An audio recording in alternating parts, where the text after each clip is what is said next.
on computer. Om Namo Bhagavate Vasudevaya.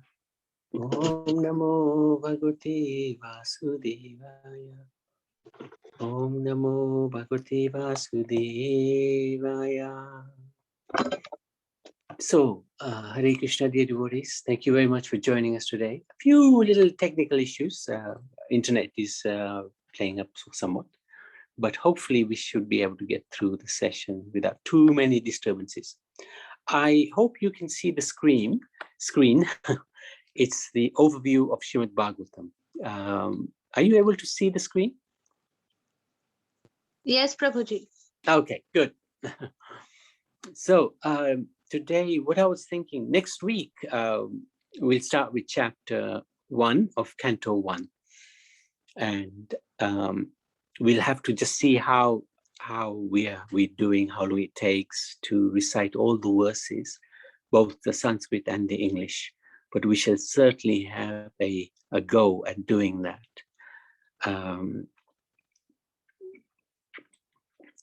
Today, we wanted to just give an idea of what is in this Bhagavatam. Why is it so special? We've already talked about that in many ways, about the glories of the Bhagavatam. But I just wanted to go into the Bhagavatam and do an overview of all of the 12 cantos. It's a very quick overview because we haven't got a huge amount of time. There's a scripture called the Sri Brihad Naradiya Puran. And in there, chapter 96 gives an overview of the Bhagavatam. So this Bhagavad Puran is unique because other Bhagavatams, other Puranas speak about this Bhagavatam. So the whole of this chapter 96 describes in summary and gives an overview of Bhagavatam. So it's very useful. So what does this Purana say about the Bhagavatam? O best of Brahmanas, in the first canto, in the meeting of Sutta with the sages, that's at Naimisharanya, the universal form of Bhagwan is described. The virtuous, i.e., bestowing punya or pious merit, stories of Vyas, Pandavas, and Parikshit are narrated there in the meeting in detail. So we'll see that. We'll see how the incredible amount of knowledge that's passed over just in the first canto. The conversation between Parikshit and Shukadev in the second canto describes the two types of creation. So there's the Sarga and Visarga. Sarga is the original creation where the Lord, Mahavishnu, breathes out and universes come out of the pores of his skin. And then there's the Visarga, the secondary creation, which is where Lord Brahma is empowered by Lord Vishnu to create this material world. So there's two types of creations, the spiritual and the material. So the spiritual is where Mahavishnu breathes out and universes come out of his pores of his skin. And then the second creation is where Lord Brahma is given the power to do the material creation. And then there's conversations between Brahma and Narad describing the nectar of the Lord's activities. Second canto also is where Vyasadeva describes the characteristics of the Puranas and the process of creation. It's quite an interesting canto. It's quite technical as well, so can be a little difficult to understand. The third canto describes the meeting between Vidur and Maitreya. And it also talks about creation. Creation is quite a big topic of Bhagavatam, especially in the first three cantos. And it ends with the description of the Brahman, the Paramatma. So we'll see that when we go through the Bhagavatam third canto. And third canto also discusses Kapil Dev, who is an incarnation of the Lord. And he came and he spoke Sankhya Yoga to his mother. So that conversation is given in some detail in the third canto. Very interesting conversation. Fourth canto is where there's some very juicy pastimes. It begins with the story of Sati and Lord Shiva and Daksha. These are very interesting pastimes where Daksha gets his head chopped off and is replaced by the head of a goat. Then there's the story of Dhruv.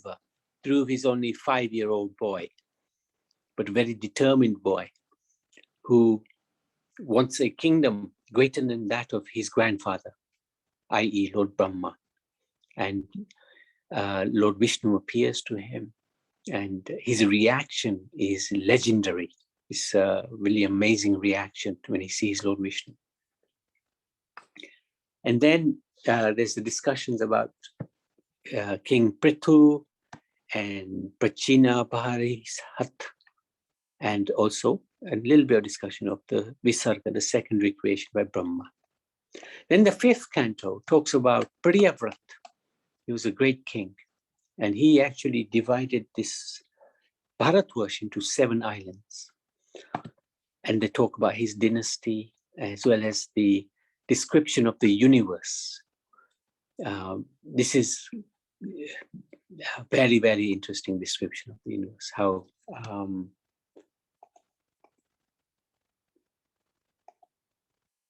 the Lord, Bhagavatam describes what this universe looks like. And then in the end, Shukadeva Goswami describes hell as well. The 6th canto describes the pastime of Ajamel. This is one of the most instructive pastimes in the Bhagavatam, and it shows the power of the holy name. Ajamel, he, at the end of his life, happened to speak the name of Narayan, his son. But that utterance of the name of Narayan protected him from death, protected him from hell, gave him a new lease of life. Even though he wasn't calling out the Lord, still he spoke the holy name of the Lord, and it protected him. So this is very instructive. It talks about the progeny of Daksha, Vratasura, and also the Maruts, and many other pastimes are given in some detail, 6th canto. 7th canto talks about the glorious Prahlad Maharaj, 5-year-old boy, who was harassed by Hiranyakashipu, his own father, and how the Lord Nrsingadev came and gave his devotee Prahlad protection. Powerful canto. 8th canto talks about Gajendra, the elephant, which shows that you don't even have to be a human in order to become liberated from this world. Gajendra was an elephant. He remembered his previous life prayers and he recited them, and the Lord came and protected him. 8th canto also talks about different manvantaras, the churning of the ocean from which Dhanvantari came, Lakshmi Devi came, so much nectar came. The poison came first, which Lord Shiva drank and is known as Nilakant because of that. So this pastime is in the 8th canto. Talks about the bondage of Bali Maharaj, fantastic pastime. Also talks about Matsya Avatar and talks about the Surya Vams and the Somha Vams, the dynasty of the moon and the sun. The 9th canto talks about many, many dynasties. We've just finished the 9th canto. We did it in a lot of detail. And so many descriptions are given of various kings. And then the 10th canto, which is regarded to be one of the most detailed pastimes of Lord Krishna's life. So his childhood, his life as in Braj as a young boy, his life in Mathura as an older boy, and then in Dwarka in his youth. And he also talks about how earth's burdens were removed by Krishna.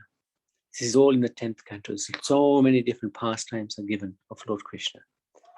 And then the 11th canto continues with discussions between Narad and Vasudev, between Yadu and Dattatreya, and between Krishna and Uddhav. So this is where the Uddhav Gita comes from, where Krishna describes to Uddhav a lot of detail, like he did to Arjun, but in much more detail. As well as how Krishna ended the rule of the Yadus in this world And then in the 12th canto, the future of Kali Yuga is predicted, what it's going to be like here. And many of those predictions have come true.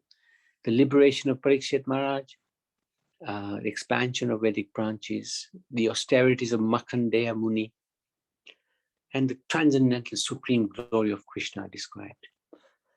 So one who speaks, hears, teaches, appreciates, follows this summary narration will get devotion to the Lord, enjoyment in this world, and liberation. Doesn't mean just because we follow a spiritual life doesn't mean we have to suffer in this world. No, even in this world, those who are spiritually conscious enjoy. They enjoy a different type of enjoyment, not a materially driven enjoyment. So a big part of the Bhagavatam is narrated by Sutta Goswami. And Sutta Goswami is the son of Rama Harshana, also is known as Ugrashava. Now, Rama Harshana was a very interesting person. And now, Balaram, he didn't fight in the Kurukshetra war. He visited different holy places. And one of the holy places he came to was Naimisharanya forest. When he came there, the sages were performing great fire sacrifice. Everybody worshipped Balaram when they came, except Ramaharshana's Sutta. Ramaharshana, he was giving class on the Vyasasana, so he didn't stand up to greet Balaram. And Balaram detected that this person has a lot of pride. So to remove his pride, Balaram just picked up a blade of grass, touched Ramaharshana with it, and killed him. Quite a drastic move. The sages were shocked. What have you done, Balaram? He's our speaker. You've killed a Brahmin. That's against the Vedic injunctions. We know you're God, but you've gone against the Vedic injunctions. So, you need to set a perfect example for the populace, and you need to atone for these sins. So Baladev accepted his fault, and he said to the sages that I will install the son of Ramaharshana, Ugrashava, Sutta Goswami, as a speaker of the Puranas, the Bhagavatam. And he did that. And actually, Sutta Goswami was very, very qualified to speak about Bhagavatam because he had heard it also from Sutta Goswami himself. So Sutta Goswami, a Shutrida, was also present when Sukadev Goswami spoke the Bhagavatam to Parikshit for 7 days. Vyasadev wrote what Sutta Goswami spoke to the sages as the Srimad Bhagavatam. So we will see this as we're going through the Bhagavatam. So this Bhagavatam is like the body of the Lord. The first 2 cantos are his lotus feet. Cantos 3 to 9 are rising from the thighs, so the knees, the thighs, the chest of the Lord. And the 10th canto looks at his smiling face. And the 11th and 12th canto are the crown on his head. So this Bhagavatam actually is non-different from the Lord. It's very powerful. Very, very powerful. So the general summary, the lotus feet of the Lord are in Canto 1 and 2. Then the Manvantaras are discussed in the rest of the cantos up to 9. And then Krishna's pastimes. And then the epilogue is the end. A bit more detail of cantos 3 to 9. The Manus, the first Manu is described, Swayambhu Manu. And then 13 different Manus. 14 Manus exist in Day of Brahma.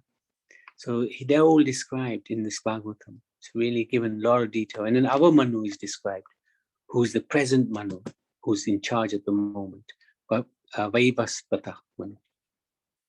So a little bit more what is in the cantos. In Canto 1, there is the discussion, inquiries by the sages. They talk about Queen Kunti, and she gives some incredible prayers. She's praying to the Lord, please let me not be attached to the Pandavas, because any attachment to this world will keep us in this world. Even attachments to my sons, the devotees of you, my dear Lord, Don't let me be attached to them. So this is really powerful instruction. We shouldn't be attached to anybody in this world. Then Parikshit Maharaj is described. Bhishma is described. Bhishma, when he was lying on the bed of arrows and he gave instructions to Yudhishthir, described. Age of Kali is described. Sukadev Goswami enters. And then the second canto talks about creation, the different topics of the Bhagavatam, the Purusha Shukta. Chatu Sloki is there, 4 sloks which describe the Bhagavatam in summary, the seed mantras. Third canto describes Lord Varaha, the boar incarnation, the cursing of Jay and Vijay, who came as Hiranyakashipu and Hiranyaksh, then Ravan and Kumkaran, and then Shishupal and Danvakkara. And then Lord Kapil is described. In the 4th canto, as we discussed, Taksha is described, Dhruv Maharaj, Prithu, the Prachetas. There's wonderful prayers that I remember Shruti was saying about these prayers, how Lord Shiva came to them and he spoke beautiful prayers, and then they spoke those prayers, remember those prayers and spoke them as well. Very beautiful prayers. Canto 5 talks about Priyavrat Rishabdev. He's the Rishabdev is regarded by the Jains as their first Tirthankar. He's also none different from Lord Vishnu. He had a son, he had 100 sons. Bharat Maharaj was the eldest. And this is a really amazing pastime. Bharat Maharaj nearly achieved full love of God, but he became, right in the end, he became attached to a deer. So in his next life, he became a deer. But because he was so close to Krishna, Krishna allowed him to remember what happened in his last life. And then he went to the sages, he lived with the sages, and then in his next life, he was Jad Bharat. He could remember his 2 past lives. And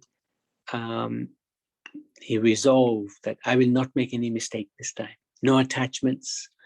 And he had achieved pure love of Godhead. So this is a great example for us. And then 6th canto, Ajamil, we talked about Vrittasura. He's a demon. But this Bhagavad, this philosophy, this our Lord is so kind. This Vrittasura was actually one of the greatest devotees. He was a demon, but actually he was a devotee. And this shows that anybody can become a devotee of the Lord. This canto also has, in my opinion, the most important pastime, which is Chitraketu. Chitraketu had a son, but he died at a young age. Everybody was distraught. Narad Muni came and he woke up the son. He gave him his life back, and he said to his son, "Why have you left your parents so prematurely? You're so young." And the boy, he asked Narad Muni, "Which parents are you talking about? I've had millions of parents in the past. Which parents are you talking about?" So this story is so instructive. It will give us a guideline of how not to be attached to anybody in this world. Very important to understand. Canto 7, we talked about Prahlad and Nrsingadev, beautiful canto.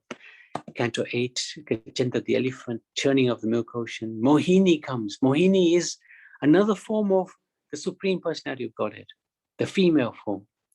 And she attracts even Lord Shiva. So very powerful. Bali Maharaj. 9th canto talks about Ambarish and Durvasa Muni. Durvasa Muni is a very fiery character. And he came to see Ambarish Maharaj, and he got very angry with Ambarish for some reason. And that anger led to Durvasa Muni being chased by Sudarshan Chakrad. And even he went all the way to Vishnu and said to Vishnu, "Please get this Sudarshan off my back." And Vishnu said, "I've got no control over him. You've offended a devotee, Ambarish. You go back to the devotee and you ask for his forgiveness. Then the Sudarshan will become calm." And that's what happened. Ramachandra is described in this canto as his Parshuram. And then the 10th canto is Krishna, Krishna, and more Krishna. This is really one of the most incredible cantos. There's 90 chapters in this. Most other cantos, they're between 20 and 30 chapters. But in 10th canto, it's 90 chapters. It's almost, it's more than 1/4 of the Bhagavatam. And then 11th canto describes the departure of the Yadus, Uddhav Gita, and then a summary of Bhagavatam is given in the 12th canto. So this is just an idea. There's 18,000 verses in total. It says 14,000 here, but actually if we count it according to the meter, it's 18,000. And there's 335 chapters, and it's a monumental scripture. And we shall try to start it next Friday, and it will take us 365 weeks to complete if we do it every week, one chapter. And it'll be incredible if we are able to even do a portion of the Srimad Bhagavad Puran. Srimad Bhagavatam ki jai. Are there any questions, any comments?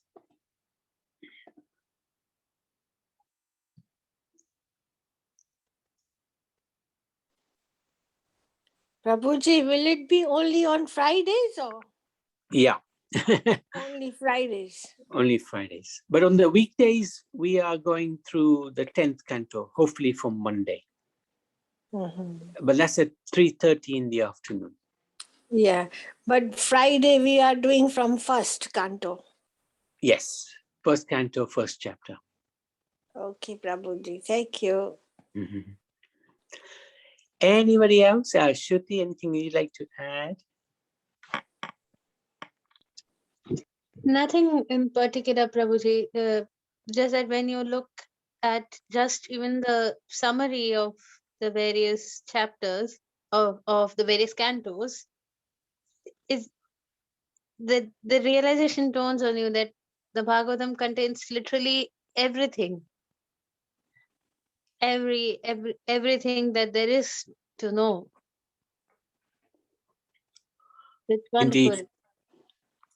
It's very true. It's just the most incredible. We are so, I would say, so fortunate. Indeed.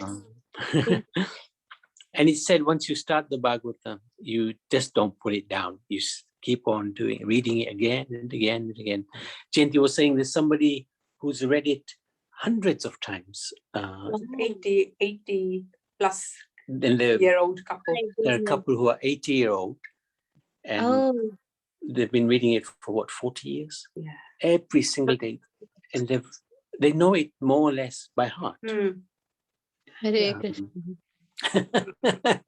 Especially the Sanskrit as well. Hang on a minute. Where's the screen? Nobody can see us. Start the video. There you go. There she is. Yeah, it's extraordinary scripture, and it does put everything into perspective as well. It gives us information about who the Supreme Lord is, the incarnations, the creation, the primary creation, secondary creation. Talks about so many wonderful pastimes which give us hope in this world. Otherwise, we've got no hope. In this world, Maya is so strong. It can capture anyone and hold us within her and not release us. But what Bhagavatam does, it gives us a path. And in some places, it describes, especially the pastime of Ajamila, how just by chanting the holy names of Lord Vishnu, Lord Narayan, Lord Krishna, one can cross over this ocean of material existence. Yeah, so it's like that.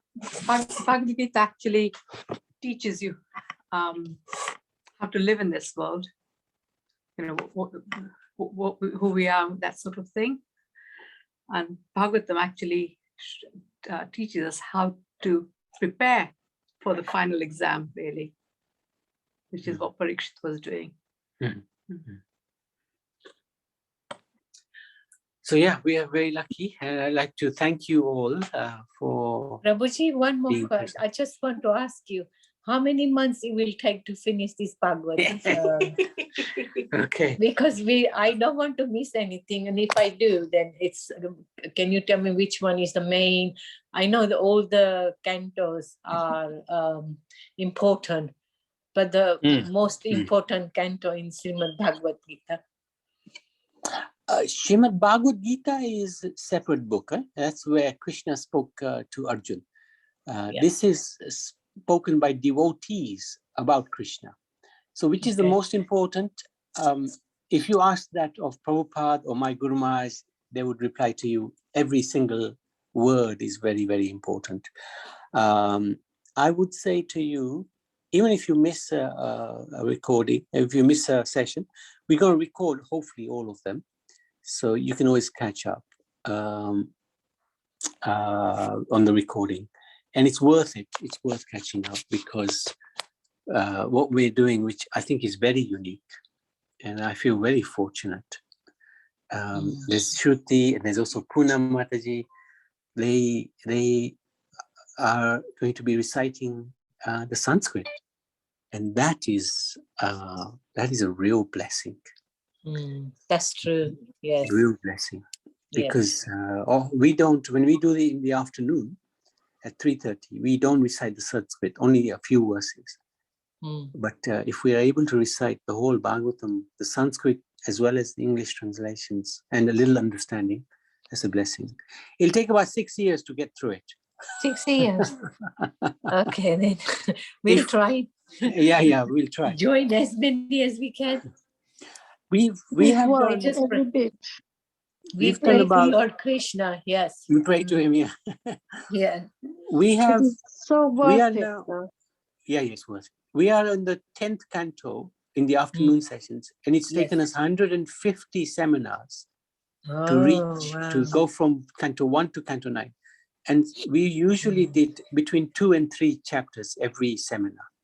Yeah. So it will take quite some time. Quite some time. Okay. If we're going through it every verse, yes. And I think it will take perhaps more than 6 years, but at least let's make a start. And then if the devotees have a strong desire, Krishna is Bhaktavatsal. He fulfills the desires of his devotees. So if we have a strong desire to continue and finish the Bhagavatam, he will allow us to do that. That's true, Prabhuji, Mataji. So, Thank you, Hare Krishna. thank you for the question, Bhavanabai. Thank you very much. Hare Krishna. Prabhuji, Yes, Kaushalya Maji. this first canto, first one, is only in the 7 o'clock? Friday, 7 o'clock or 3:30? Yes, Friday, 7 o'clock. Okay. Yeah. But when the schools are finished, you can join us in the afternoon, huh? Yes, Prabhuji. Because that's the 10th canto. Because you've done most of the cantos with us already. I did, yeah. So. Hello, Navi. Sorry, I Hare could not Krishna. join you. Hare Krishna, because we were driving and there was Yes, a lot of traffic. I remember. Yeah, you did tell me. I just came. I don't know Thank what you. you have discussed. You were discussing Lord Krishna. So one of my question was, why Lord Krishna had so many gopis? Oh, yeah. Good. Yes. So when Lord Krishna, well, this is, Lord Krishna is very kind. He fulfills desires. When Ramachandra came, he had the vow of one wife. But when Ramachandra was present, the sages, some sages at that time asked him that they want to have conjugal pastimes with the Lord. So Ramachandra at that time explained that in this incarnation, I have taken a vow of one wife. But when I come as Krishna, I will fulfill your desires. So Krishna what was- Krishna fulfills the desires of his devotees. So when he came, or when he, even in the spiritual world, he performs pastimes as according to the devotees' desires. So if they desire to be close to him in the conjugal mood, he will fulfill that desire. Now, some people will argue, oh, that's very immoral, etc. Of course, the Lord is Purushottam, the supreme person, and everybody else is subordinate to the Lord, Prakriti. So the Lord is, he can do anything he likes, and he will even endure somebody calling him all sorts of names and all sorts of things. If it's to give pleasure to the devotees, if it's to fulfill the desires of the devotees, he himself is willing to take a bad name. Because he's Krishna. He is controlled by his devotees. But also, if we're looking for, I mean, my spiritual master was asked this question many a time. And he explained that when Lord Brahma came and he kidnapped all of the cowherd boys in Vrindavan, and in that 1 year, Krishna expanded himself as the cowherd boys. In that 1 year, Purnamasi made the arrangement of marrying all the gopis to the Gopas. So the Gopas was Krishna himself. So that in another sense, there is no immorality here because they are his wives. So, and Krishna is the supreme personality. He can expand himself 1 billion trillion times, and that's what he does in order to reciprocate with his devotees. Yeah, Navid, just I understand from you that you go to schools to tell children Vedic dharma. The way you are explaining to me, even I find it difficult to understand. How can these children understand? No, but children don't, they don't ask these questions. We don't go into these details to the children. They do. They want to know. But no, Subhash, University, you have to understand that these are finer points of philosophy. These are finer details of Krishna's mood with the devotees. No school child would ever ask this sort of question. School child, but in university friends, in lot of universities, there are Hindu societies, there are Muslim societies. You go to, I am not gone to universities in this country, but my children have. You go to King's College, they have a Hindu society, they have a Muslim society. But what is there difficult to understand? The Supreme Personality of Godhead, he is all powerful. He likes to fulfill the desires of his devotees. And if his devotees want to have a close relationship with Krishna, he will fulfill that desire. As long as their hearts are pure and sincere, he will fulfill. Well, if you can't understand that, then it's very easy to understand, because it's like if your child wants to do something, and he has a real desire, a real mood, happy, kind-hearted, you will fulfill whatever he wants. In the same way, Krishna will go to any extent to fulfill the desire of his devotees. This is the kindness of the Supreme Personality of Godhead. What's the difficulty in understanding that? Well, anyway, doesn't matter. Don't want to discuss more. Anyway, thank you very much. Okay. Sorry, I have to leave also. Okay. I was late. Maybe next week. Next week, yeah. Maybe we're going to start the Bhagavatam next week. So each verse, each line will be gone through. Okay. All right. Thank you very much. Thank you very much. Anybody else? Anything else? Thank you, Prabhuji. Thank you. Okay, Hare Krishna. Hare So we shall Krishna. see Hare everybody. Krishna. Thank you, Prabhuji Thank Mataji. you. Hare Krishna. Hare Krishna. Thank you very much. Thank you very much. Hare Krishna. Hare Hare Krishna. Thank you for darshan, Leela. Thank you for Shruti. Thank you. Hare Krishna. Thank you. Haribol. Hare Krishna. Sunil, thank you so much. Hare Krishna. Oh, Hare Krishna. Nani Ben. Okay.